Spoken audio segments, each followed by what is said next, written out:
Q, which we'll use for Q&A later. My name is Greg Barrett. I'm the president of the Strategic Growth Team. We're the team that handles the client relationships we have from the smallest startup to the largest scale-up. Today, I'm really pleased to have a chance to introduce Jad Saliba, CTO and founder of Magnet Forensics. Most of you know Pizza with the Prez is an opportunity to hear from founders who have successfully built and scaled companies in our region. Jad will share some events that led him into the startup world and have shaped his approach, lessons learned along the way, and the 3 elements he believes are necessary to make the journey through your own career. Jad will follow the presentation with the Q&A portion, so get your questions ready. Before I introduce Jad to the stage, I want to thank our sponsors, RBC, TD Insurance, Polsinelli, BlackBerry Key 2, and MNP LLP, as well as the Government of Canada and the Government of Ontario. So, without further ado, let me bring Jad Saliba to the stage.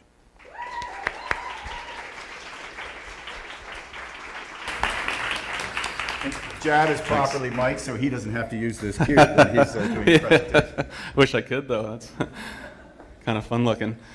Okay, we'll get going here. Just want to say thanks for having me here and for everyone being here. If you're here for the pizza, that's also cool, because if this is terrible, then at least you got free pizza out of the deal. So that's a bonus. This is kind of what I'm going to talk about today.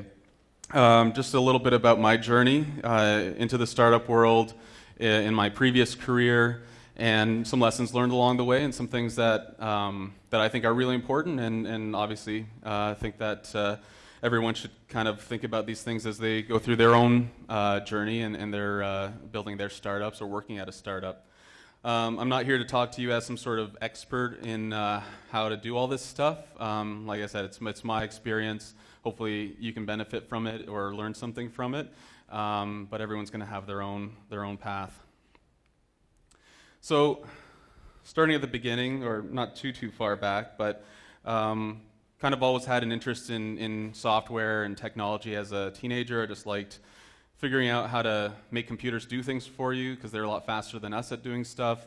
Also had an interest in law enforcement and helping people, having dealt with some bullying as a kid, and also sticking up for people that had been bullied. I liked the idea of helping people that needed help, that needed someone to help them out.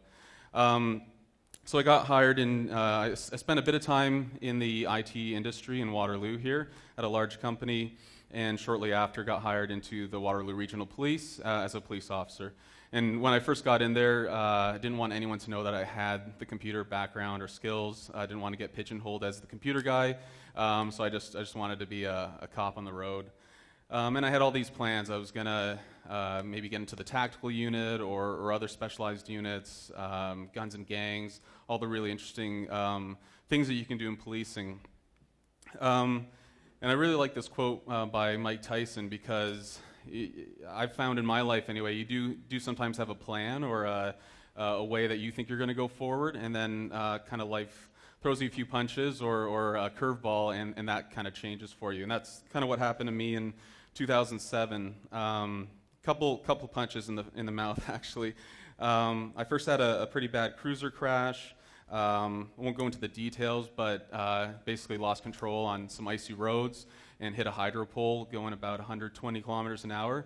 Thankfully, wasn't super injured, and my partner was fine too. And that kind of led to some other events shortly after, and I had this really itchiness in my arms that I couldn't figure out what it was from. There was no rash or anything, just kind of unexplained. Doctors didn't really know what it was about. And then a couple months later, or 2 or 3 months, saw the doctor again for this dry cough that wouldn't go away. And I left it too long, as guys generally do, just like, it's nothing, it'll go away. Finally, people, every time I laughed, I'd go into this coughing fit, like a really bad smoker, and people are like, you got to get that checked out, man. So I finally went to the doctor. They thought it was pneumonia. They're like, they did an X-ray just in case. Comes back, they were like, oh, you've got pneumonia. I was like, oh, that's weird. Go back home, had the antibiotics for a few days, still wasn't feeling better, and they called me back to come back for another meeting with the doctor, and I was like, oh, maybe they gave me the wrong stuff. So I get back, and doctor's like, yeah, you don't have pneumonia. There's a tumor in your chest. And he was like pretty excited about it. I think because as a doctor, he's figured something out, which is a good thing as a doctor. Me getting the news, going from pneumonia to potential cancer, was not a great day for me, and kind of had to go through that whole cycle. Then a lot of tests, a lot of different things to figure out what it was. Finally figured out it was stage 4 Hodgkin's lymphoma, which apparently is a good cancer, quote unquote good. But if you are going to get cancer, that's one of the more treatable ones. So at least that was kind of on the positive side of things. 8 months of chemo, a month of radiation, and about a year off work. Came back and they put me in the seized property area of the police service. That's basically when people seize drugs or firearms, you get to book that in, put it on a shelf somewhere. Really interesting work, very exciting stuff, and obviously I'm being sarcastic there, but it was better than night shifts at that point. I'm kind of still coming back from all the treatments and not feeling 100%.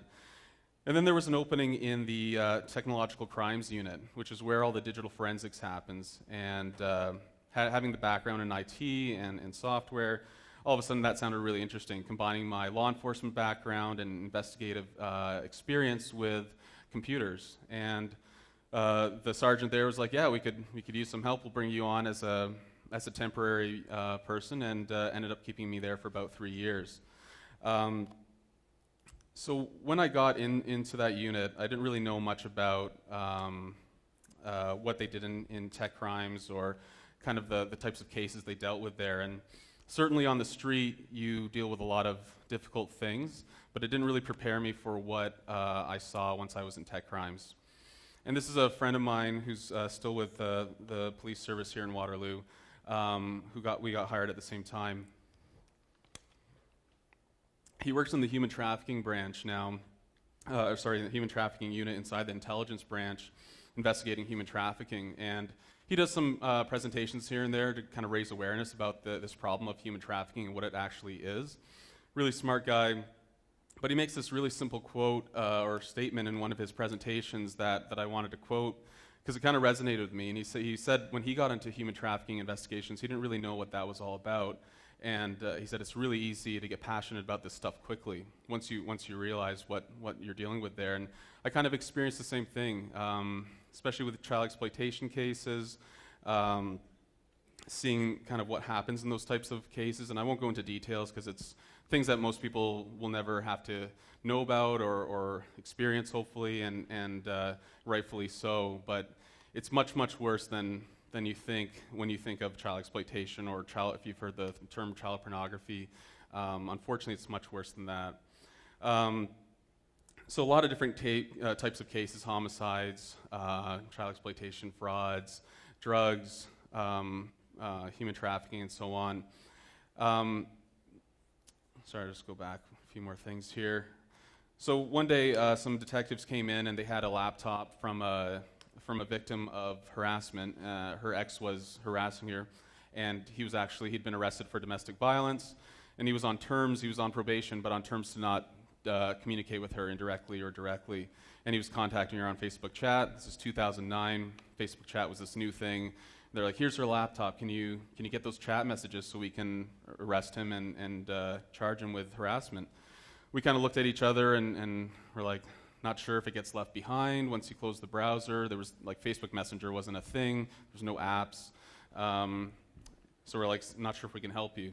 And I went home that day and I was kind of frustrated, kind of upset that we weren't able to help. And I did some research, found out that the chat messages get left behind on the hard drive. There's a way to look for them, clean them up, make them kind of look nice for a report. So kind of put my software hat back on, started writing software. I was spending evenings, weekends, vacation time putting this together, and I gave it away for free to law enforcement around the world. And people ask me sometimes, they're like, was that your big plan to seed the market with this free software and then start charging for it later on? I wish my business savvy was at that level at the time. It was not. But really it came back to this, being passionate about helping people and helping other people do those types of cases. and just wanting to kind of spread that around. So it kind of grew from there. A lot of people using it around the world, telling me how they rescued a child because of something they found using the software, how it helped them solve a case, and it just got busier and busier. So I saw the potential to do a lot more with the software, and I'm an okay developer, but I was reaching my limits on what I could do with the software, and any of our developers that had to work on the early versions of the software will agree with me very much on that. It wasn't in the best shape, but it did what it needed to do. And I also didn't have the business background. I didn't really know much about running a business or anything like that, but I saw the potential to make a bigger impact with the software. So decided to take this leap of faith. 2011, talking with my accountant, who was actually a really great person who kind of understood that side of things. And if you're not great at that stuff, to find someone that you trust that can kind of help you understand the potentials, work through the numbers, and know that they don't have some sort of ulterior motive there. But he was like, you got something real here. And he had another client named Adam Belcher, who worked at RIM at the time. He'd been there 13 years, senior executive, and he was looking to do something new. So we met, and he'd done some research on the market for me, which was really impressive to me. He had this 2-pager of market research. And he really was passionate about what the software was doing as well. He didn't want to just join up and partner with me to make a lot of money. He was really interested and passionate about the impact it was making, just from what he could see on the outside. So we kind of met over the summer and got to know each other. And I'd really, if you've already kind of got your founding team together, hopefully it's going really well. But if you're thinking about starting a company and finding people to found a company with, I would say make sure that you really know those people and really want to work with them, and that you're all there for the same reason. We've still got a great relationship today. I guess it's almost exactly 8 years later, 7 years later. But this journey would have been a lot tougher if it wasn't a good fit. So just some advice there, and it worked out for me, but just something to think about. So we left our jobs in September 2011, started hiring people 2012, and now we're at about 215 people worldwide. Offices here, Ottawa, DC area, not Germany, Netherlands, and people in Germany and the UK, and another office in Singapore.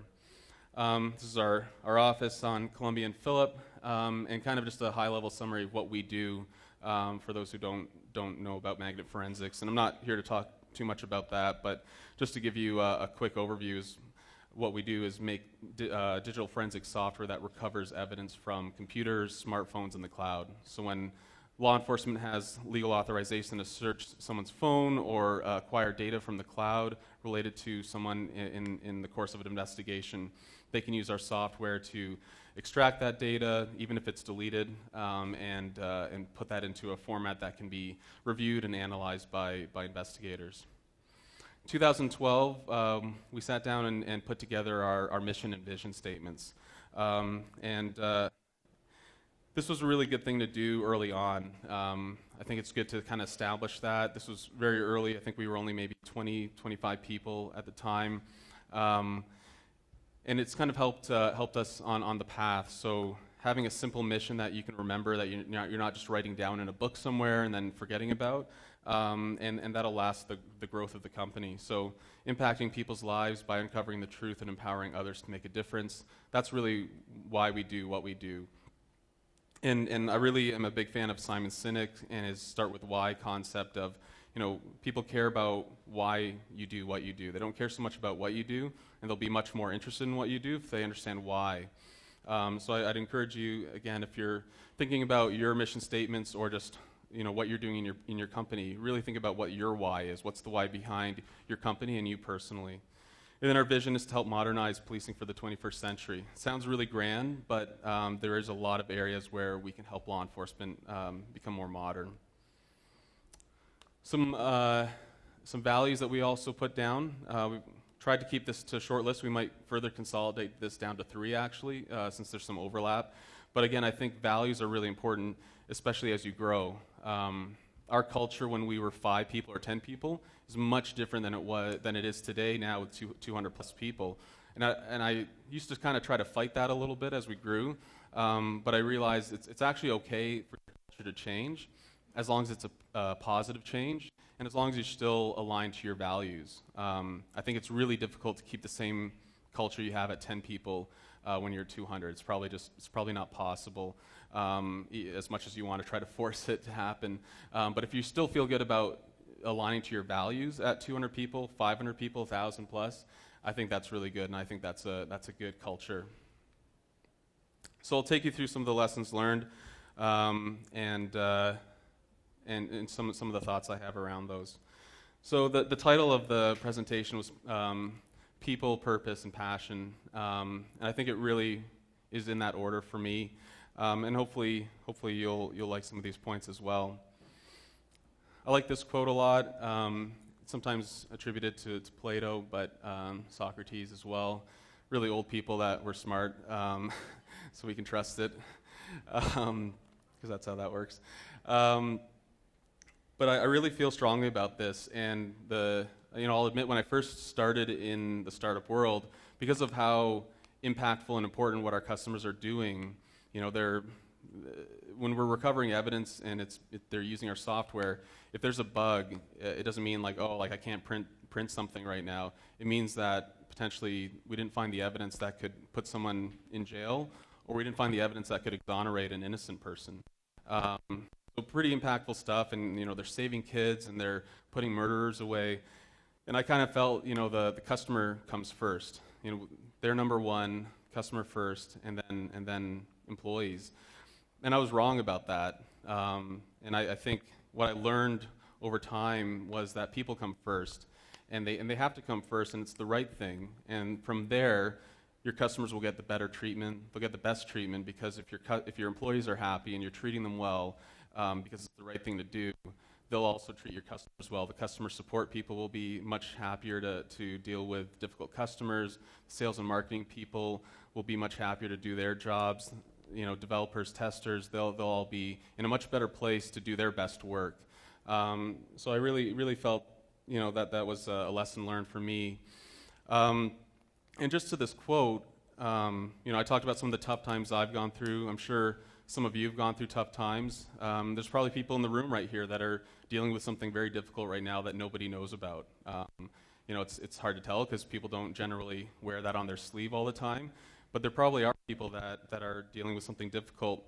And that's where this quote, I think, really is important, because whether it's a coworker or an employee of yours, you just don't know what else they're dealing with in life right now at this moment. And being kind, giving them the benefit of the doubt, I think is super important. And it's something that I work on. It's something I fail at a lot, and just keep coming back to trying to take the right approach there and give people the benefit of the doubt. Understand that maybe you're dealing with some things that day that are influencing how you're reacting to a situation, and stepping back from that a little bit. When I say that, I'm not saying don't do the hard things that you got to do in a startup and in a business. The more and more that I experience business and running a company, the more I feel like doing the hard things is sometimes the biggest part of leadership.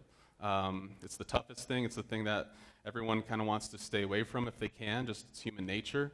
But it really is the stuff that we need to focus on as leaders.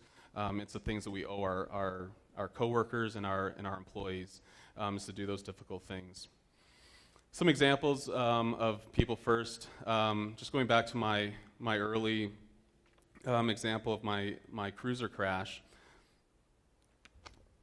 I was sitting in the cruiser waiting for the fire department to get there. We were kind of wrapped around this hydro pole, so we couldn't get out.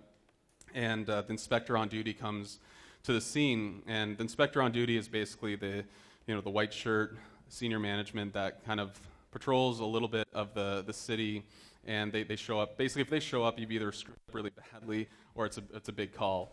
So generally, you don't want the inspector there. So I was a bit nervous, see his car pull up, and he comes over, and after checking to see if we were okay, first thing he says to me is, he's like, "Hey, Jad, if you need a witness, I almost lost it just coming here on the ice. It was a really icy road, some black ice." He's like, I can vouch for you." And it was not something that I expected this guy to say. It was you know, you're kind of expecting them to come down on you as management. And it was just a really great moment that obviously I've still remembered to this day. And then, you know, I didn't need him to in the end, but just him offering that and taking that approach right away instead of being, you know, kind of being like, what the fuck were you doing here? Like, why'd you crash the car? He took that other approach. So that was to me, like, you know, that's putting people first. Internally, you know, we've tried to focus on that. And one comment from one of our developers that's been around a long time, I think kind of reflects that. And I think it was either in an interview he did or just some sort of presentation. He was saying, even if tomorrow we decided to make toasters, he'd still want to work with a team that he works with. And I'm assuming making toasters is not an interesting job, so I'm taking that as a statement that he really loves the people he works with and the place that he works at. So I think if you can get that kind of feeling going in your company, you can really take on anything. And then another example was one of our employees' wives had cancer, and you know, he really didn't expect us to really do much. He wasn't the one that had cancer. It was his wife. But the whole team kind of rallied around that. We made it very easy for him to be able to spend time with her and the treatments and all that kind of stuff. And he really appreciated that, and it went a really long way for him. And I remember being at a trip with him in France, and we were sitting in a little cafe, and he just said, his eyes kind of welled up, and he said, you know, I'm not going to say much more about this, but thank you for everything that you and the company did for me in that time. And he said it just, you know, I'm going to leave it at that, but it meant so much to him, and it really didn't cost us much as a company to extend that to him, but it went a long way. And I think, again, the returns you get on that are huge compared to the work it takes to put this in, but it also just comes down to it's the right thing to do. And a question to ask yourselves is just, what do you want to be remembered for as a boss, as a leader, as a startup entrepreneur? Beyond the dollars and cents, beyond the fame and fortune, what do you want to be remembered for when everything's said and done? So the next thing is purpose.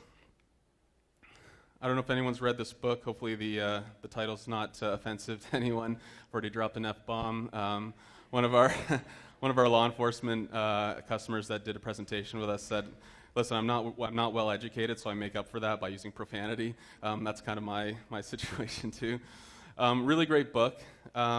It's actually not about, you know, it's not the obvious interpretation of the title. It's about giving a fuck about the things that really matter and the things that are really important, and kind of ignoring and not spending time on the things that aren't important. So it's not about being apathetic. And he talks about how we need to stop avoiding struggle, and that life is struggle, and it's all about choosing your pain. And what he meant by that was he talks about how he used to want to be a rock star, and he'd, you know, dream in his room about being on stage and all like the cool things that come along with being a successful rock star, and then basically nothing ever happened with it. And he's like, why was that? And it was because he didn't want that pain, the pain of, you know, packing up your equipment, learning to play an instrument, learning to write music, going to those gigs night after night in shitty, you know, pubs or bars or clubs, and potentially never making it big. But people that become famous doing that, or whether or not they do, that's the pain that they love. They actually love that stuff. They love going to those seedy bars and playing for 20 people. They love that journey, and he didn't, and that's why he never went that route, and that's why he never made it as a rock star, because it wasn't the pain that he wanted. And if you think about what you're doing, hopefully any job or any company is going to have pain in it, and as long as it's the kind of pain that you enjoy, as weird as that sounds, then it's a good thing, because it means you're enjoying the journey, whether or not some goal that you have in the future ever happens. You're enjoying the steps that you need to get there. And he talks about how choosing your pain can kind of lead you to happiness. So just kind of thinking about that, I kind of referenced it now, but just thinking about the work that you're doing today and the things that you're struggling with, are those things the things that you actually really do enjoy, and if you were given the choice to do something else, you wouldn't take that other thing, and does it help you get through the difficult days, and is there purpose in your company that kind of drives you? He talks about this concept of creating hurricanes in the book, and he tells a story about a psychologist who was kind of diagnosed with terminal illness and kind of his journey. So I just wanted to read an excerpt from that really quickly. So he says, confronting the reality of our own mortality is important because it obliterates all the crappy, fragile, superficial values in life. While most people whittle their days chasing another buck, or a little more fame and attention, or a little more assurance that they're right or loved, death confronts us all with a far more painful and important question. What is your legacy? How will the world be different and better when you're gone? What mark will you have made? What influence will you have caused? They say that a butterfly flapping its wings in Africa can cause a hurricane in Florida. Well, what hurricanes will you leave in your wake? So it's something to just think about, again, in context of your companies and what you're doing. I believe any company can have a strong purpose and a strong impact in this world. And a lot of the times, some of the most talented people are either starting companies, creating startups, or they're joining them. And what better place to create a positive impact in the world than taking all those talented people and kind of putting them towards that effort. For us, purpose definitely drives us. I could talk about it for a long time, all the different things that kind of make us passionate about what we do. But I'll just read this message we got from one of our customers to kind of illustrate it. Magnet family, I wanted to share another Axiom success. Axiom's our flagship product. In October 2017, I stumbled across a guy in Houston, Texas, that was abusing his own daughter in AV chat. That's not the actual name of the app, but I'm just obfuscating it a bit here. We rescued her and arrested him quickly, but at initial preview, his devices were pretty devoid of evidence. Agents in Houston and other cities where co-offenders were arrested were able to recover deleted AV chat messages using your software that painted a picture of extended abuse. This was used successfully to counter his defense that the abuse had never happened before. Today, he received a sentence of 27 years. A 4-year-old girl has a chance at a normal life as a result. Your product, your team were integral in this. Thank you for what you do. Thank you for adding AV chat to your product, even though it probably wasn't a moneymaker. Your team earns their angel wings every day. Please share this with the team. Stay the course, Alex. We get a lot of great messages like that, and that's really what drives our purpose. And like I said, I think any company can find some sort of strong purpose like that drives them and kind of sets their direction. So that kind of brings us to passion. Another quote, I like quotes. This one also, I like the ones that kind of resonate or kind of, there are a few words, but they really say a lot more than just those words. And again, going back to some of the struggles that I've had, I definitely identify with this quote. But thinking about the early company days, and some of you may be in your very early days as well, and just thinking about some of the struggles that you might have to be dealing with right now. For us, some of the examples of having passion and what it meant for our company and our employees, we were talking about, we were kind of reflecting as a team on the development side, what we loved about some of the early days of our company. And we talked about some of the release days and nights when we'd stay up all night getting the release out, making sure that we released on time because that was important to us. Kelly, our director of HR, would bring us margaritas, which was also helpful to get things out on time. Was I not supposed to share that? No? Okay, sorry. They were virgin margaritas. It was great.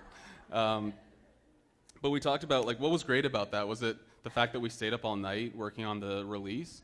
And one of the people kind of in the room, one of the developers said it wasn't great because we stayed up all night. It was great because we were there together. And again, it comes kind of back to that people first and having purpose. But we were all there together for the same reason, and that's kind of what made those great times, and can make some of those difficult times really great in retrospect. Another example, I was was working on our software before a big user summit that we had, where we bring in a lot of our customers to kind of show them what we're working on. And I found a bug, emailed the team, and told them, hey, like this, it was Saturday or Sunday. I said, this can wait till Monday. And I was just trying to figure out ways that I would work around it for the user summit. And I get an email back, I think within half an hour, people saying, we're heading to the office now. And they came in, spent the day in the office figuring out what was going on, fixed it, and we were good to go for the user summit. And it's just stuff like that that I think, again, struggle can be good if you're really passionate about what you're doing, if you have something to be passionate about, and everyone can find something to be passionate about in their company, whatever you're doing, and it's just a matter of giving it some thought. And someone once told me that the good old days are right now, and that kind of really resonated with me as well, because sometimes you're always thinking back, like, remember those really good times back then when we were, a small company, or as you got bigger, and they're happening right now as well. And especially if you're in the early stages, going through some struggles, trying to figure things out, really try to enjoy this time and absorb it, and really remember that you'll figure it out. You'll get through whatever struggles you need to get through. But these are great times to be savored and to be enjoyed, even though they might be really difficult. So I'll leave you with a story that I like to tell all of our new employees when I meet with them. Kind of takes me back to my early policing days. So in Ontario, when you become a police officer, you spend the first 60 shifts with a coach officer, and their job is to kind of give you your on-the-job training, and then decide whether or not you're ready to go on your own as a police officer, and if you've got the required skills and experience. And I was nearing the end of my 60 shifts, sitting in a cruiser with my coach officer in a parking lot at 2 a.m. on a night shift, and he's making notes for his report, and some of them were really helpful, like Jad needs to work on his knowledge of classic rock, because he would quiz me on classic rock on the radio while we were heading to Priority 1 calls with lights and sirens going. He's like, what band is this? And I'm like, I don't know, I'm just trying not to kill us right now. I also didn't know Waterloo very well when I first started, so I'd always get lost. So other useful advice, like if you think you need to go left, go right, and if you think you need to go right, go left. So really helpful stuff. And then he kind of got all serious, puts his pen down, and he says, Jad, when you go out on your own, there's going to be times when you're afraid, and that's okay. Just remember the uniform that you're wearing. And I was 24 at the time. Looking back, I feel like I didn't know anything at 24. But I wanted to appear smart, so I was like, yeah, great advice, remember the uniform. Didn't ask him really what he meant. And I kind of had an idea, but I didn't totally understand it. And then I went on my own and started going to calls, and I quickly started to understand what he meant by that. And first, kind of as a personal thing, when I was calling for backup, you'd first hear the sirens, then you'd see the cars, and then you'd see the people running towards you in that uniform, and it was a symbol that help was on the way. And then I started to see it on the other side when I'd show up at someone's door on a call, and that might have been the worst day of their life, and they were calling the police to help them, and you being there in the uniform was the symbol. They didn't really look at your face. The uniform was there to help. And I started to see what he meant by kind of latching onto that symbolism of that uniform, what it meant, and really embracing that in the tough times. And I think in companies, we all wear uniforms as well, even though they're not literal uniforms. There's kind of a company uniform that you all wear, whatever company you're at or that you're running. And I think it's important to think about that uniform, what that uniform represents for you, what it represents for your employees, and to really embrace that and to remember that through the tough times, remember that through the good times, to make sure you stay on the right track, and let that ground you through the ups and downs and the exciting times and the tough times.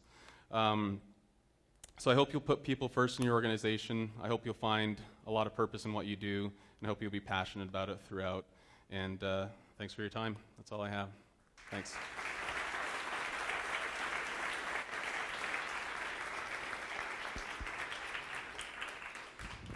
Jad, thank you. Time for questions? Yeah, I think so, yeah. Are there questions? Did I get to throw the cube? There, Lisa. Looks soft. So I think that your mission is absolutely amazing. And I'm curious because you started off very altruistic and you were sharing the software for free. So I'm curious how you came to the decision about whether you wanted to be a nonprofit or a for-profit entity. That's a great question. I don't think it ever occurred to me that this could be a nonprofit entity. I guess just being honest, I never really thought that was an option. Yeah, I don't know. I think I've seen other company or other nonprofits that are kind of in neighboring spaces as us that are trying to do some similar work. They're writing code to help law enforcement with things, and what they struggle with is it's the ups and downs of the funding, and you're always just struggling to get those donations, and that can really make for a difficult project or projects that don't get completed. So that's why we've donated a lot of money to certain nonprofits, and one specifically that we've made a commitment to to make sure that they can continue doing the work they do. But with us being a for-profit company, it allows us to be in a position to do that. So I think that's probably the challenge that we might have run into if we went that path. But it's a great question. Yeah, thanks. Other questions? No. Yeah, sorry.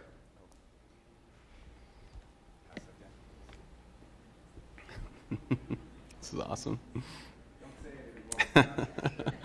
Hi, I have a question. How do you decide on what would be your next product? Is it coming from your customers, the demand for the product, or how do you research the market, because it's quite a specific market too? Yeah. So the question is, how do we decide what we do next in the product? Yes. Yeah. That's a great question.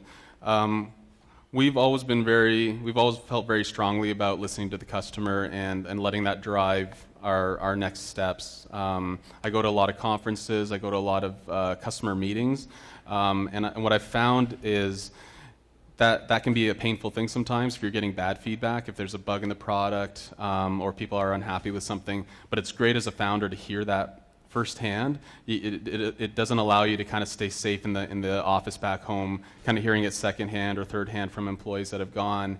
But that can help really drive the direction of the product, and sometimes you're getting feedback on things that they're challenged with, and you can kind of process that and understand, hey, they're saying this, but I think what we can do is solve the problem by doing this over here, and kind of doing that work to kind of be innovative for them. So it's really customer driven, and then we do offsites to try to do some brainstorming on our own based on all the different experiences that the team has to figure out what we want to do next in the product, and kind of bring something to customers that they haven't maybe thought of or haven't asked us for, but then validating that with customers as we go to those customer meetings or conferences. Other questions? Jad, I have one. You've hit 200 employees. What do you see as the next challenges you have to face to keep scaling Magnet?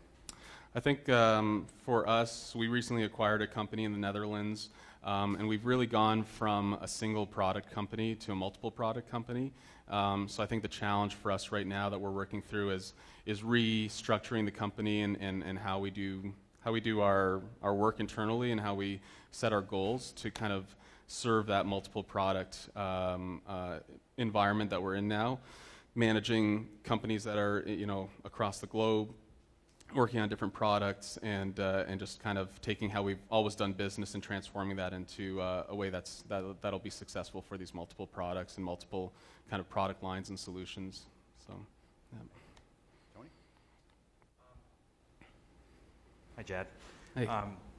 What has it meant to your company to be located here in Waterloo region as opposed to anywhere else in the world? It's been really great with all the talent that is coming out of the universities locally, not just Waterloo, but just surrounding cities as well. Great co-op programs. We've really had a lot of success with that, and it's just a great town, great environment for people to be in.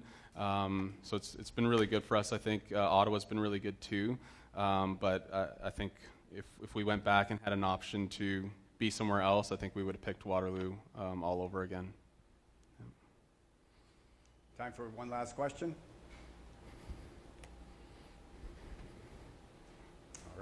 I think you've covered Right. it. Before I thank you, I have to thank our sponsors, TD Insurance, RBC, Polsinelli, MNP, and BlackBerry Key 2, and of course the province of Ontario and the government of Canada. Jad, thank you for the background on how you got to Magnet. Thank you for building a really cool scaling company in this region. And thank you for people, purpose, passion, and remember the uniform. Thank Great you. talk. Thank you. Thanks very much. Thanks for having me. Thank you.